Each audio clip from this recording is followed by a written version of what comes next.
Hello, my name is Rich Howard, owner of Architectural Builder Supply. This video is to bring you a closer look at the Rockwood. This is their part number 494S-626. This is a door stop and holder. They call it a door holder with a stop. So the function of this item, and there are variants of this, but they're all variants on a theme. What that means is the portion that mounts to the door, generally the door, doesn't have to be the door, but is generally the door. At least I usually see them on the door. Is shaped like this. There's not a lot of variation to this, but in this series, what will vary is the strike. This is a wall or a baseboard or maybe a door mounted. The point is that it mounts in this horizontal fashion rather than down to the floor. So that's one variant of this series of heavy-duty door holders is what they are. These units are not permissible for use on fire doors, period. If you have a fire door, this is not the right equipment to hold the door open. There are devices for doing that, and they are listed and approved for use on fire-rated doors. Reach out to us if you would like to talk about those. So this 494 would be a manual application where you're going to push the door closed over this very heavy strike, compressing this spring via this roller in the process.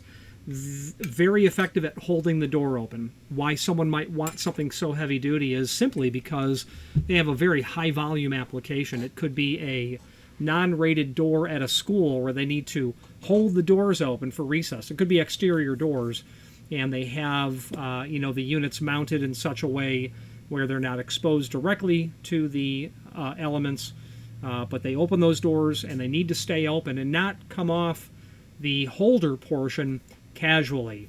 No, you have to make a knowing act to pull the door off the point of hold open. So they're used in those applications where there's lots of volume, open and closed. Also, they're used where you don't want to casually, kind of have the door come closed after. This requires a lot of force. Is best where these are used. Using them in a residential application would be very uncommon. You certainly can do it if you need a heavy-duty door stop and holder. The problem, though, is that these do emit a lot of sound. They're not necessarily quiet. You're going to hear that door really open and close. Really get pulled over this roller as a result. The other style with the floor strikes, there are probably 3 of them, and the only difference is the height of the strike, which is related to the clearance from the bottom of the door to the top of the finished floor that you'd have to account for based on where you'll install this onto the door. That's the 494S model. This is going to include, first of all, let's go over some basic dimensional properties. Overall width, about 3 inch. Its overall height, about 3 5/8. You can see this large spring that's back there. That's going to be connected directly to this roller, and if I take my thumb and just push on it, I can make it compress, even though it takes a lot of effort to do so. The 626 in the part number, that means that this is made of solid brass. It also means that it's in a satin chrome finish, and it also means that it has a light coat of lacquer over it to protect the finish. It's not all brass, however. That spring back there is most definitely steel. So that would be the steel portion of it. Let's go over the dimensions of the strike as well. The overall height, about 3 inch. The overall width up near the top looks like it's about 2 inch, with a total projection of about 3 1/8. This is also going to include every fastener, I believe, that you could ever use. For holding it onto the door or possibly the wall, you've got these 2 fixed holes, these 2 slotted holes. I would recommend getting it in place as accurately as possible, going into the middle of those fixed hole or those slotted holes, testing your installation in terms of it functioning correctly, it being at the right height in, compared to where you've installed the strike or where you're going to install the strike. So that works well for you. Once you have it spotted correctly, I would mark and drill these 2 fixed holes. I would remove it, pre-drill your holes, put it all back together, and you'll be in good shape. For the body portion, you'll need 4 holes. They give you 4 sex bolts, and they give you 4 machine screw and lead anchor packages. So if it's a door, a steel door or a wood door, absolutely through bolt this. You're not going to want to... Sorry, this does not belong with the body. Forgive me. That was by mistake. What I meant to show you were the through bolts and the sheet metal screws, basically. Those are going to be for installing it down to the door or whatever you're installing it to. It would be probably a door. These lead anchors and these wood screws and plastic anchors, they're for the wall portion. Well, what will probably be the wall portion. Okay, it's generally how you see them. I would through bolt it immediately. I would not consider using sheet metal screws. It does take a lot of force to pull this on and off. You don't want to pull it off the door, would be my opinion, or have somebody really pull on it fast to get that hook up and over the roller to get that compressed to go, so that it comes out. It takes a lot of force. Again, non-rated applications where you're going to have a lot of volume, a lot of use, and you don't want it to casually come no longer held open. Let's switch now to the screen view and let's take a closer look at some supporting information. If you are enjoying this video, please click thumbs up or like, and also please consider subscribing to our channel. Let's move on to the rest of the video. This is indeed the item that we are looking at, the 494S in a 626 finish. Let's take a look at the other finishes that this is available in.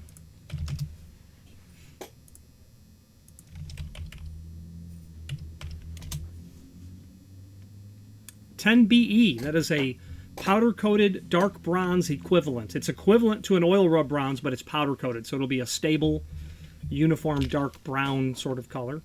605 is polished brass, 606 is satin brass, 612 is satin bronze, 613 is oil rub bronze, 619 is satin nickel, 625 is polished chrome, and then our 626, of course, the most common finish available.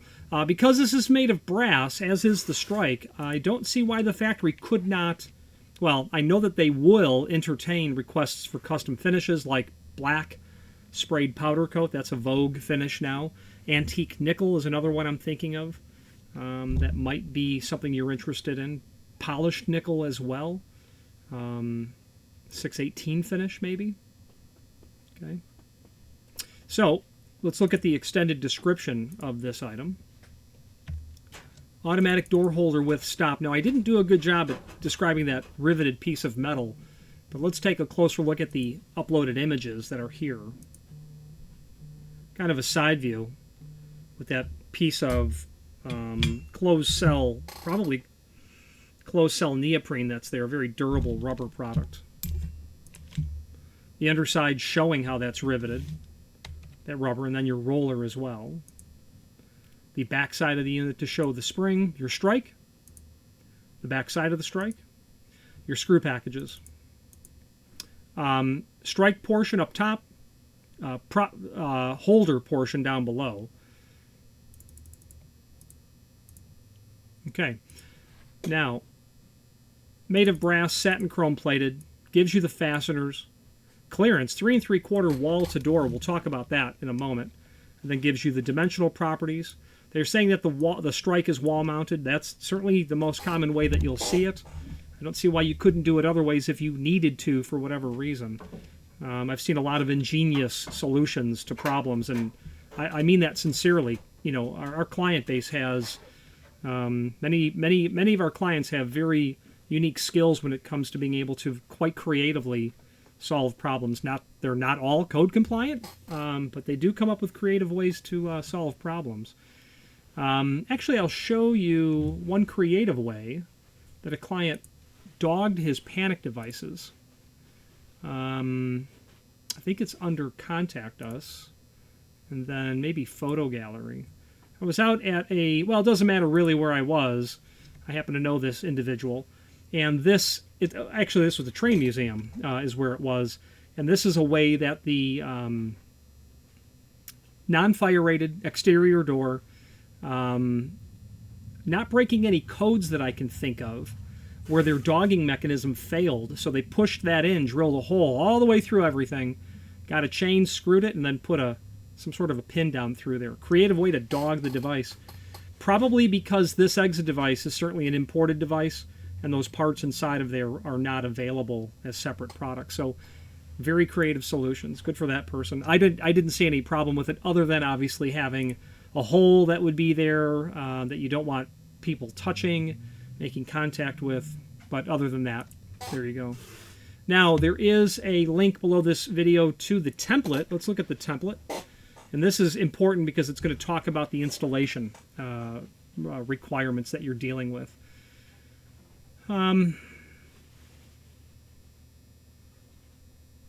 Not really in love with how they've drawn this, but you know, you can grasp it. You can work with this. You can interpolate this into a way forward. Bottom of the door to the bottom of the unit is 1.5 inches. Great. You need to have obviously 1/8 of an inch from the top of the elbow there to the underside of the hood, so to speak. You can line that up without any trouble. This doesn't mean that you have to have 1.5 inches. The dimension places the bottom of the hook about even with the bottom of the door. On doors with minimum clearance, extra room may be required to access bottom screw and hook.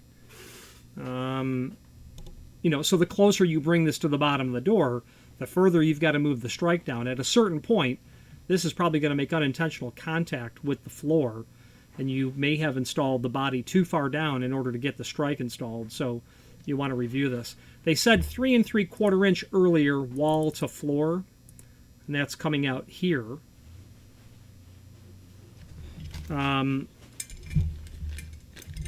What I'm thinking they are meaning is, yeah, definitely. When you are in, it's not shown correctly this way, but when the door is in the closed position and held open, you're going to have 3 3/4 inch coming at you, so to speak, that you'll have to deal with. So as I have the unit basically put together the way that the way it's supposed to be put together, you're going to have about 3 3/4 inch when the door would be parallel to the wall. Not shown like this. If it was shown to scale, this area would be underneath this roller here. That would be 3 3/4. Okay. Let's also take a look at the link to the document called Product Brochure. That's pretty handy. Let's be able to look at that.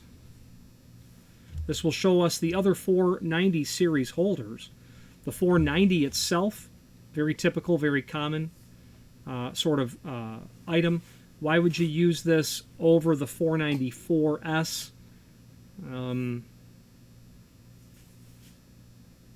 I don't have, other than aesthetic reasons, I don't have a bona fide reason, with the exception of, you know, you're going to be dealing with a different projection here. Let's look and see if they have any guidance in terms of a different projection. Rockwood 490. Going to pull up a template is what the point is.